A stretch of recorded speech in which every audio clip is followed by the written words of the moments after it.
Olá, então, alunos de STD, mais uma videoaula, então. Agora nós vamos entrar nos parâmetros de linha de transmissão. Então, nessa aula, nessa sequência de vídeos, talvez eu divida em dois vídeos, nós vamos discutir sobre a parte de indutância e resistência dos condutores. E depois, nós vamos discutir a respeito da capacitância dos condutores, beleza? Então, aqui eu tenho a dedução certinho, mas eu vou deduzir ela numa parte.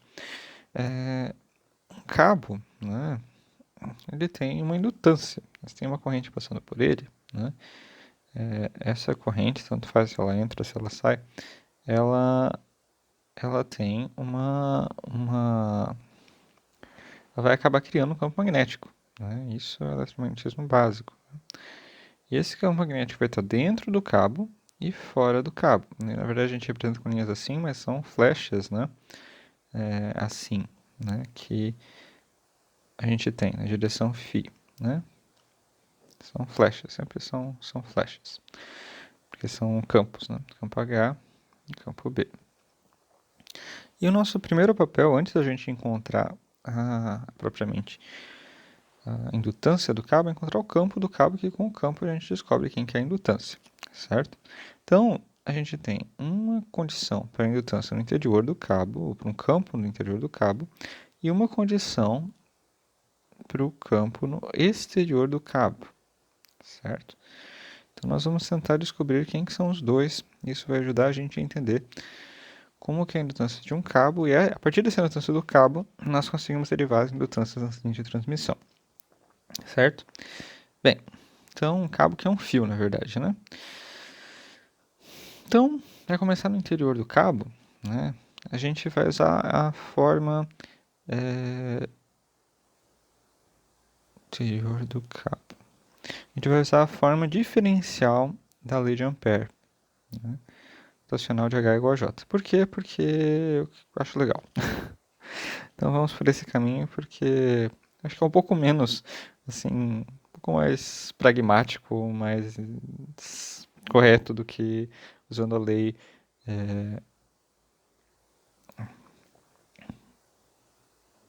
porque esse I envolvido aqui não é uma coisa assim tão simples também, certo? Vamos usar esse caminho porque também é um caminho que a gente pouco usa, né?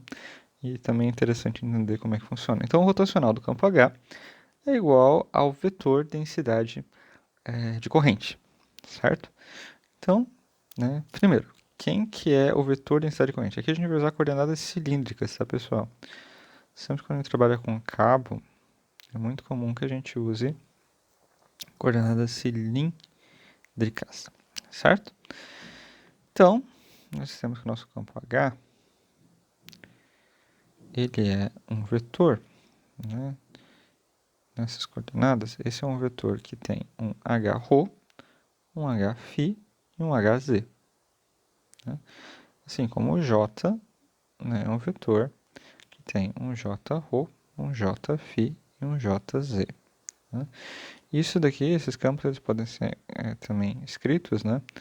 Um H-ρ vezes um vetor unitário A-ρ, mais um H-φ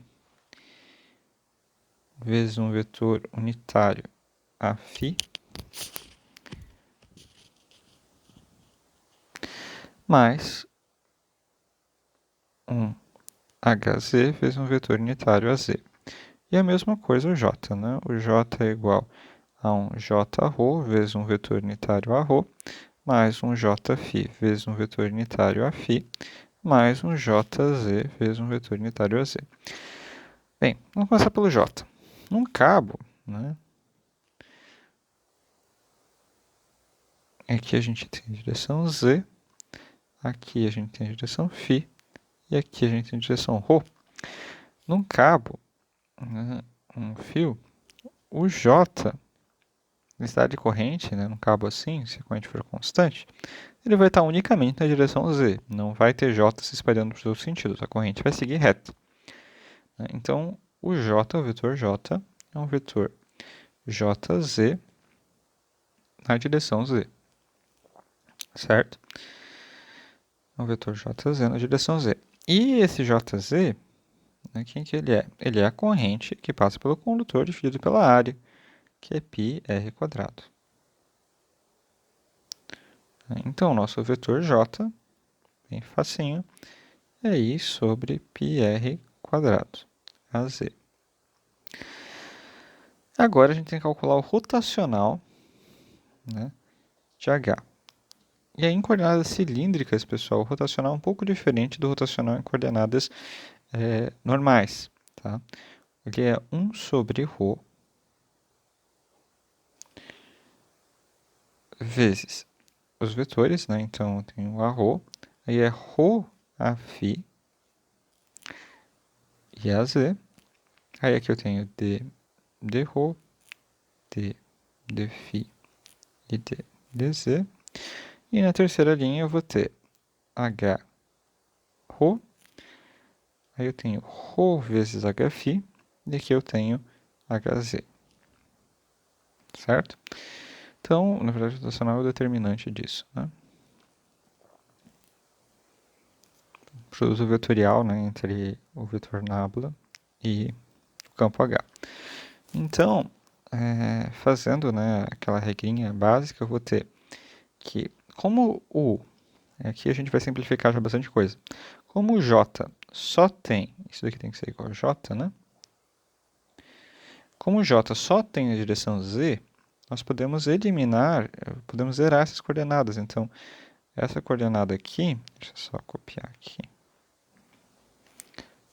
Copiar, colar.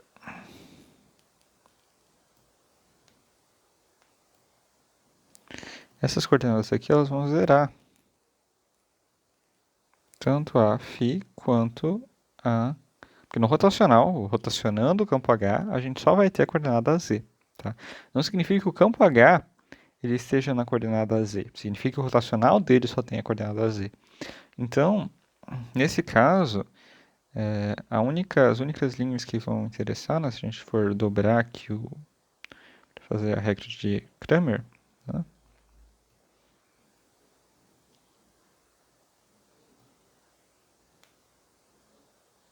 determinante. Então, o único que vai interessar vai ser os coordenadas z. Então, eu vou ter que vai ser AZ vezes, ρ,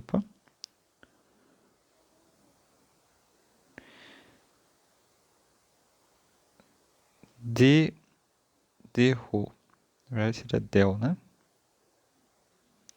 Vezes hφ vezes ρ. E no outro sentido, né, menos del φ hρ. Certo? Bem, então, a gente tem que isso daqui tem que ser igual a J. Né? Aí vem uma outra questão. Né? Tudo isso sobre ρ, né? Porque tem esse carinha aqui na frente. Quem que é o nosso H? Né? O H, como eu falei para vocês, ele vai ser o campo ao redor, né, do fio, ou dentro do fio, né? E esse H, pessoal, ele vai ter essas setas na direção circular. Então, o H, né, de φ,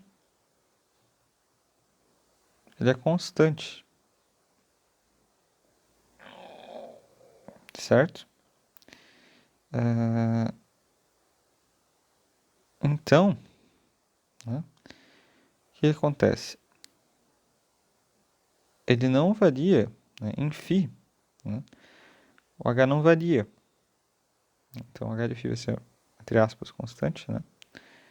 Mas é porque o que eu quero dizer é que a derivada de H em relação a φ é igual a zero. Por quê? Porque na direção φ, o campo é constante. O H vezes a φ, isso. Né? Ele é constante. Então, em φ, não há variação. Logo, né, essa derivada aqui, ela é zero, certo? Não significa que o h eventualmente não tenha componente em ρ, ou que não dependa de ρ. Só que, a coordenada ρ no caso, né? Só que a componente h, né, a derivada da componente em φ, qualquer derivada em relação a φ, é zero.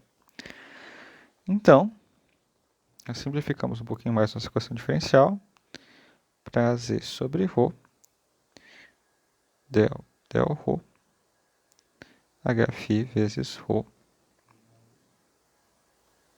igual a j, vou deixar só jz vezes az. Como eu tenho az dos dois lados, né, esse vetor vai embora. E aí aqui, pessoal, tem uma regra do produto, porque eu tenho um produto de uma expressão que eventualmente pode depender de ρ, né? Ó, tem um hφ que pode depender de ρ, eu não sei, igual a um jz. Então aqui eu tenho que aplicar a regra do produto. Como é que funciona a regra do produto? Derivada do primeiro vezes o segundo, então deixar ρ vezes del hφ del ρ, mais o segundo, né? Mais o primeiro vezes a derivada do segundo, então hφ mais a derivada de ρ em relação, vezes, né? Derivada de ρ em relação a ρ. Derivada de ρ em relação a ρ é 1. Né? E aqui tem sobre ρ, né? Porque aqui sobre ρ multiplica tudo. Então, posso deixar assim ainda, né? Aí o que vai acontecer? Fazendo agora o chuveirinho do ρ, né? Esse ρ vai cancelar com esse, então eu vou ter del hφ del ρ mais hφ sobre ρ é igual a jz. E jz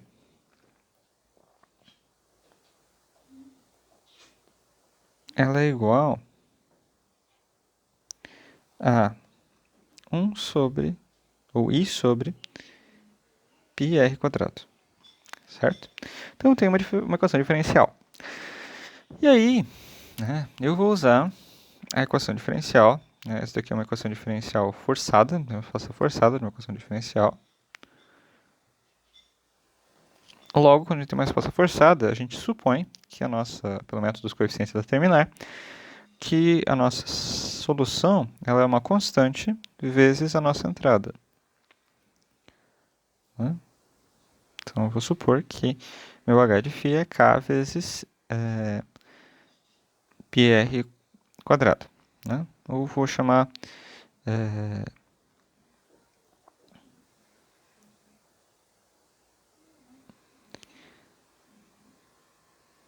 vamos dizer que seja assim.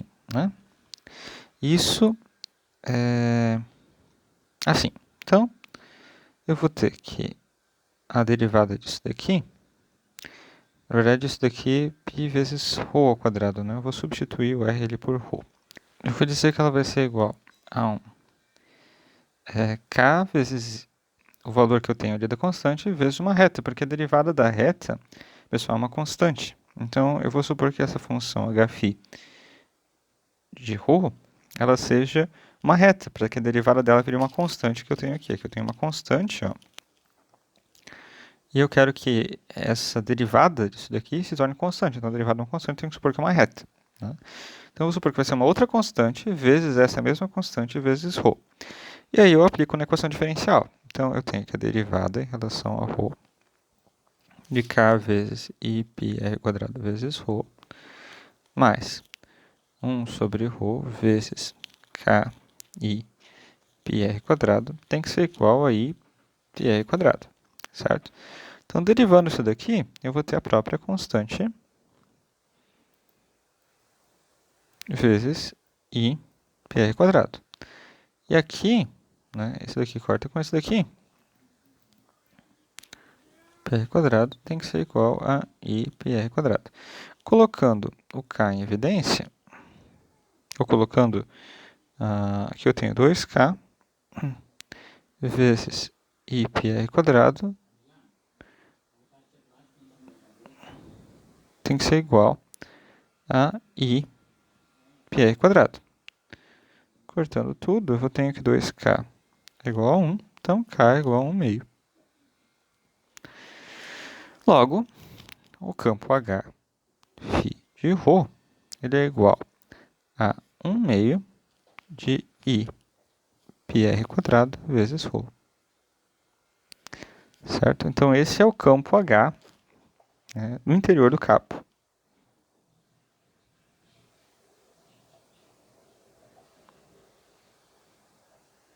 Certo? Usamos a forma diferencial da lei de Ampère para resolver isso. É raro a gente usar a forma diferencial da lei de Ampère.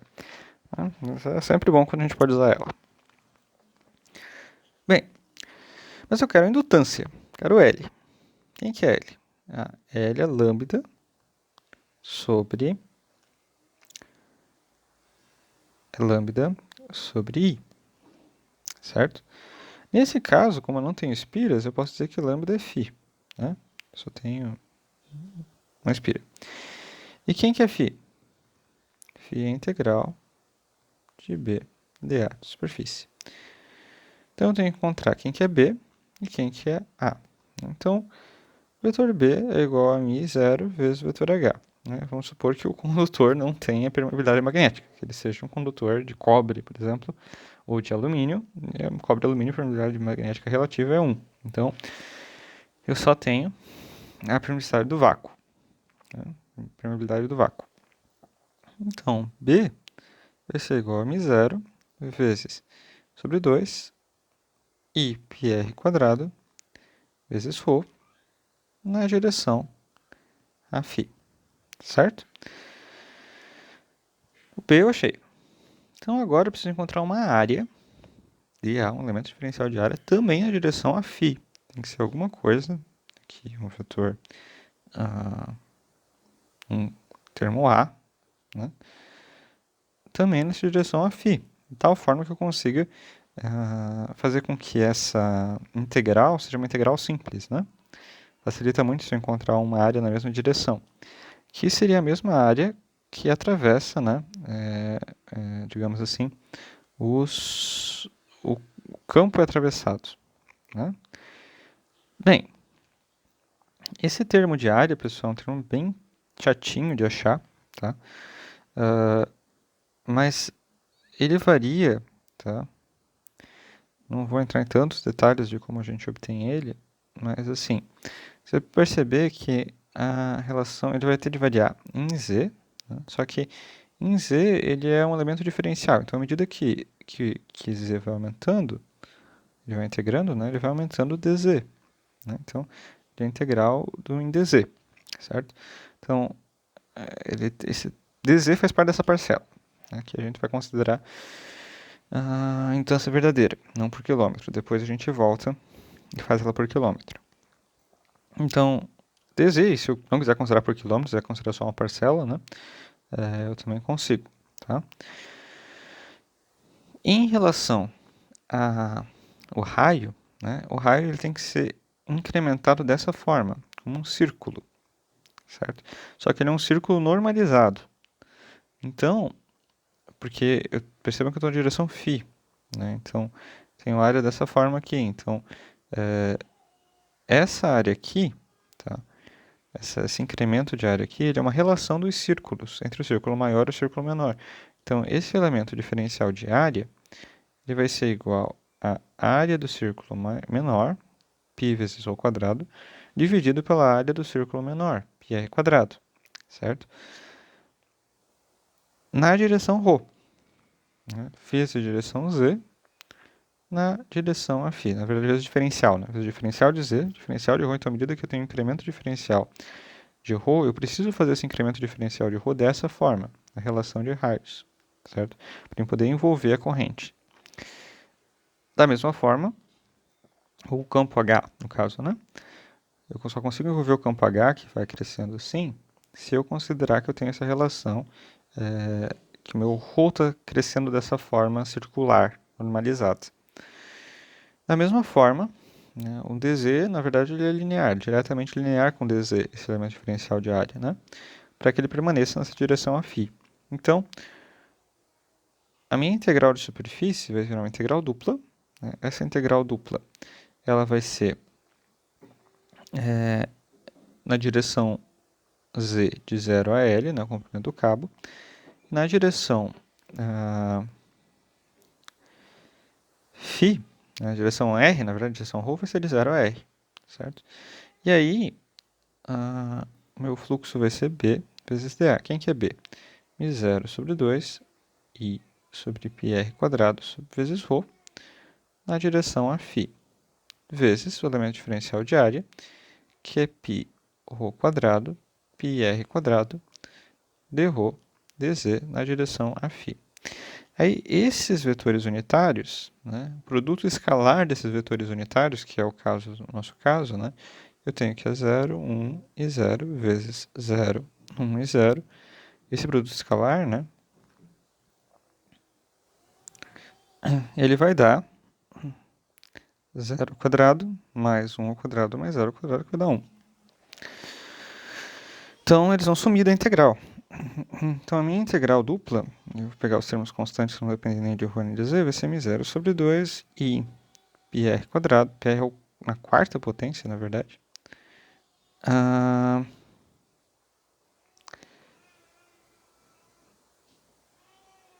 vezes a integral dupla, né, de 0 a r, e aqui de 0 a l, de ρ ao cubo dρ dz. Integral de ρ ao cubo dá ρ na quarta sobre 4. Né? Então, vai ficar r na quarta sobre 4. Então, eu tenho mi0 sobre 2, πr quadrado, integral de 0 a l, de r na quarta sobre 4. Isso aqui é constante, vai ser fora da integral. Então, eu tenho que φ vai ser igual a mi0 i sobre 2π r quadrado, r na quarta, desculpa, vezes 4, r na quarta vezes L, que vai ser o resultado dessa integral. R na quarta com R na quarta corta, e 2 vezes 4 dá 8. Então, o fluxo vai ser igual a φ sobre 8π vezes L. φ L, assim. Percebam que o fluxo não depende do raio, pessoal. Isso é bem interessante. Né? Não depende do raio.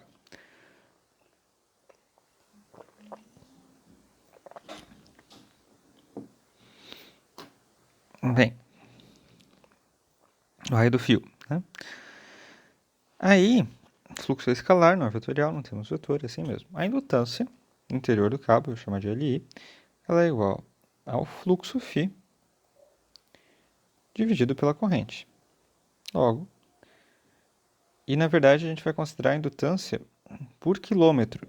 Então, ela vai ser dividida pela corrente e dividida pelo comprimento da linha. Então, a indutância ali por quilômetro vai ser igual a mi0, 8 sobre π, né? Que é um valor constante, tá? Para qualquer cabo, de qualquer linha, que tem essas características, né? Claro, aqui a gente está desprezando efeitos de... não está considerando efeito de indutância mútua, né? Nem o efeito da indutância do exterior do cabo, enfim. Mas a indutância do interior do cabo por quilômetro, ela é constante. Sempre igual a esse valor. Então, a indutância por quilômetro, né? Então, isso daqui é Henry por quilômetro, ou Henry por metro. Na verdade, isso aqui é Henry por metro, né? Porque eu só dividi ali pelo comprimento, não fiz a correção para quilômetro. Então, essa daqui é a indutância no interior do cabo por metro. Certo? Agora vamos ver a indutância no exterior do cabo.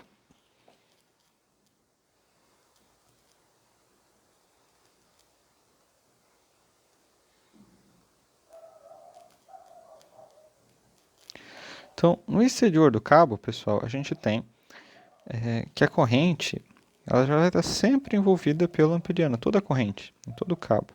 Então, aqui é muito mais interessante a gente usar direto a forma integral da lei de Ampère. Né? Então, eu tenho aqui a integral do vetor h vezes o vetor dl, no comprimento L, a integral curvilínea, é igual a I, que é a corrente que passa pelo cabo. Envolvido é totalmente I. Bem, então, quem que é o vetor h? H é um Hφ na direção a φ, né? E quem que é o dl? Ah, dl é o comprimento, né, desse círculo. Né? Então, dl também na direção a φ, ele vai ser igual a 2π vezes a direção ρ. Vezes, isso aqui é ρ. Então, é 2πρ, né? Na direção a φ também. Só que ρ a partir de fora do cabo, né? Então, o que a gente tem aqui? Então, a gente tem essa integral, vai ser uma integral de r, que seria o raio interno, até uma distância d, de hφ, vezes 2π ρ, né? 2πd ρ, né? Porque esse aqui é o elemento diferencial, 2πd ρ. Os dois em direção a φ, então as direções vão acabar se anulando igual a i. Isso daqui é 1. Então, o h e o 2π são independentemente do diferencial, né? E essa integral aqui, pessoal, ela vai ser igual a o próprio ρ, né? De r até d. Tá? Isso aqui vai ser igual a i. Então, eu tenho aqui o campo, né? Ele vai ser igual a hφ vezes 2π vezes d menos r. Igual a i. Logo, né? O campo hφ vai ser igual a i sobre 2π d menos r. Certo? Então, esse daqui é o campo no exterior do cabo, né? O fluxo, densidade de fluxo B vai ser igual a μ0 vezes h. Então, a densidade de fluxo B vai ser igual a μ0i sobre 2π d menos r na direção a φ. O fluxo, agora a gente tem que encontrar o elemento diferencial de área nesse caso. Tá? Nesse caso, como eu estou fora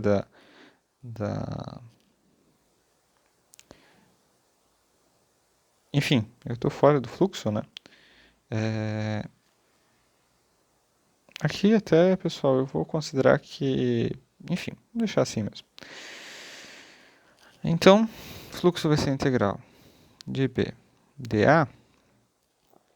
E agora eu vou ter uma área que ela vai ser, claro, em Z. Né? Esse elemento diferencial também vai ser integrado como antes, né? Então, ele vai ter o dz aqui, simplesmente, né? E em ρ, né? Ele vai ser igual, tá? Ele vai ser igual a... Ó, em ρ ele também vai ser o elemento, só o elemento diferencial, né? Porque isso aqui vai continuar sendo direção φ, certo? Então aqui eu vou ter dρ na direção a φ, certo? A questão é que aquela distância d que eu tinha antes lá vai variar, então eu vou dizer que d menos r é a minha variável ρ, certo?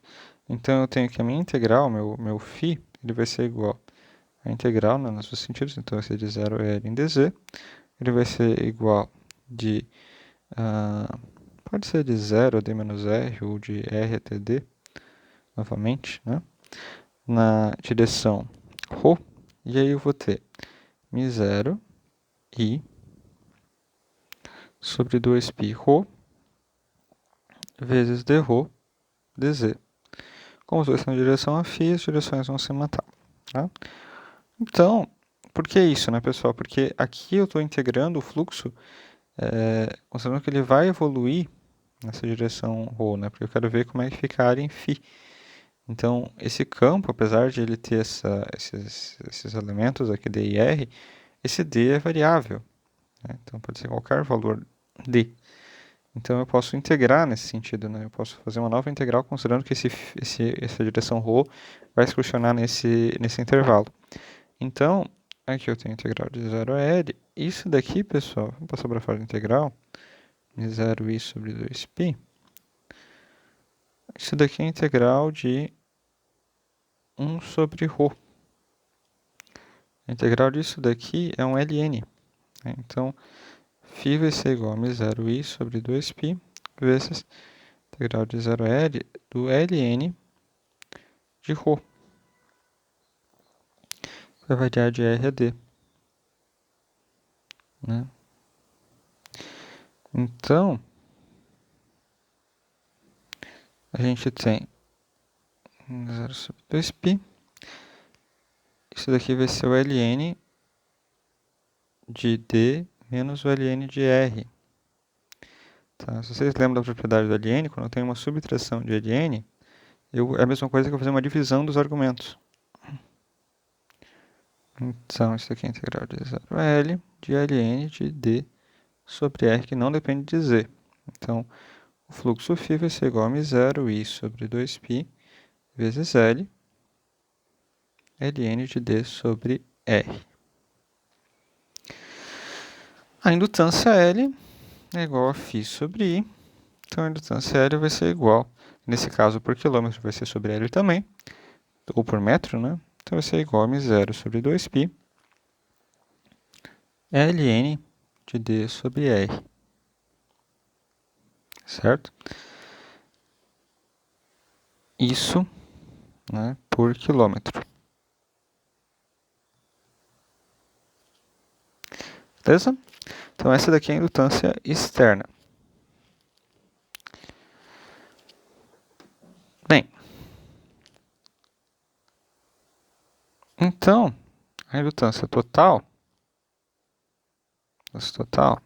L vai ser igual a LE mais LI. Então, L vai ser igual a μ0 sobre 2π ln de D sobre R mais μ0 sobre 8π, que é a indutância que a gente tinha achado antes, tá? Né? Deixa eu ver se é isso mesmo. μ0 sobre 8π. Certo? Bem, aí, pessoal, nós podemos fazer, né, que a gente chama de fazer uma manipulação algébrica aqui, tá? Porque assim, né, eu posso fazer com que L seja, prestem atenção, μ0 sobre 2π ln de D sobre R, mais μ0 sobre 2π vezes 1/4, certo? Ninguém me pede de fazer isso, porque é 8π, e daí eu posso colocar em evidência o μ0 sobre 2π. E aí eu tenho ln de D sobre R mais 1/4. E aí, né, olha só o truque. Eu tenho aqui o 1/4, né, é a mesma coisa que ln de E elevado a 1/4. Certo? Isso é 1/4. Beleza? Concorda comigo? Porque ln de E vai dar 1, e 1 elevado, tipo, daí passa 1/4 para frente, né? 1/4 vezes 1. Não. Então, eu tenho que isso daqui vai ser igual a μ0 sobre 2π vezes o ln de D sobre R mais o ln de E elevado a 1/4. Aí, eu posso passar isso para o mesmo ln, usando a propriedade da multiplicação, certo? Então, eu tenho que isso aqui vai ser μ0 sobre 2π vezes o ln de D sobre R vezes E na 1/4. E eu posso passar esse E elevado a 1/4 para baixo, usando uma propriedade, né, bem simples, que é fazendo ele elevado a menos 1/4. Certo? E aí, esse termo aqui, eu vou chamar de R'. Então, R', né? Então, a indutância do cabo é μ0 sobre 2π vezes ln de D sobre R'. Enquanto R' é igual a R vezes E na menos 1/4. Isso daqui, pessoal, a gente vai chamar de RMG do cabo, do fio simples do cabo, né? O que é o RMG? É o raio médio geométrico, tá? Isso vai ser bem comum em todos os cálculos de indutância que a gente vai ver daqui para frente nos próximos vídeos, né? Esse daqui é a indutância de um cabo, que eu estou apresentando a solução completa nos próximos vídeos. Não vou ter redução assim tão a fundo do eletromagnetismo, mas eu vou puxar como consequência dessa dedução que a gente teve até agora, tá? Então, isso daqui é o raio médio geométrico do cabo normal, né? Esse I elevado a menos 1/4.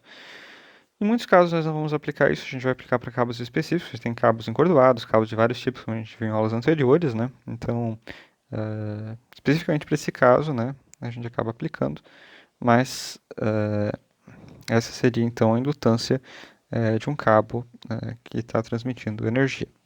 Beleza? Então, na próxima aula a gente continua, né, mais um vídeo sobre indutância, resistência, enfim, depois sobre capacitâncias de cabo.